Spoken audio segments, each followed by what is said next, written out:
കെപിസിസിക്ക് പുതിയ അധ്യക്ഷനാകുന്നു. കെ സുധാകരനെ മാറ്റിയിരിക്കുന്നു. പകരം സണ്ണി ജോസഫ് MLA ഇനി കെപിസിസിയെ നയിക്കും. കെപിസിസി പ്രസിഡന്റായി സണ്ണി ജോസഫിനെ നിയമിച്ചു. ഇതോടെ കെ സുധാകരൻ സ്ഥാനമൊഴിയും.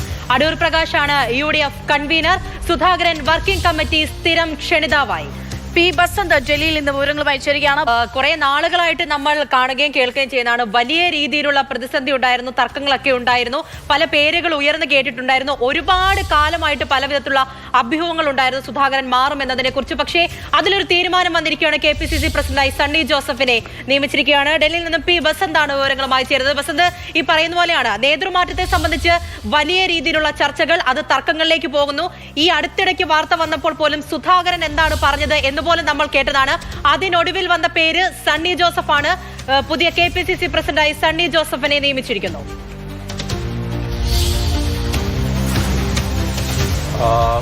ഈ അല്പസമയം മുമ്പാണ് AICCയുടെ ഔദ്യോഗിക വാർത്താക്കുറിപ്പ് വന്നത്. അതിൽ സണ്ണി ജോസഫാണ് പുതിയ പ്രസിഡന്റ്. അതായത് കെ സുധാകരൻ KPCC അധ്യക്ഷ പദവിയിൽ നിന്നും മാറുന്നു. പുതിയതായിട്ട് സണ്ണി ജോസഫ് MLA അധ്യക്ഷനാക്കി നിയമിക്കാനാണ് ഇപ്പോൾ തീരുമാനിച്ചിരിക്കുന്നത്.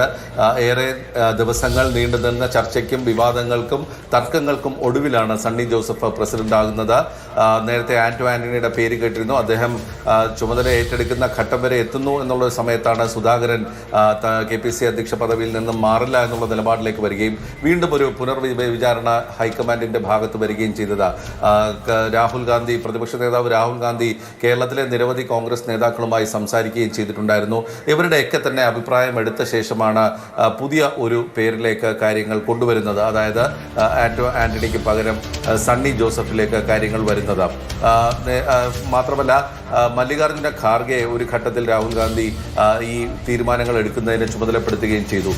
കഴിഞ്ഞ ദിവസം മല്ലികാർജുന ഖാർഗെ, രാഹുൽ ഗാന്ധിയും KC വേണുഗോപാലും ഇതുമായി ബന്ധപ്പെട്ട അന്തിമ ചർച്ചകൾ നടത്തിയ ശേഷമാണ് ഇപ്പോൾ സണ്ണി ജോസഫിലേക്ക് കാര്യങ്ങൾ വരുന്നത്.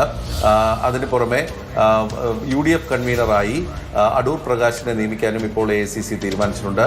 നേരത്തെ MM ഹസൻ ആയിരുന്നു UDF കൺവീനർ. അതുപോലെ തന്നെ KPCCക്ക് 3 വർക്കിംഗ് പ്രസിഡന്റുമാർ വരുന്നു. PC Vishwanath MLA, AP Anilkumar, അതോടൊപ്പം തന്നെ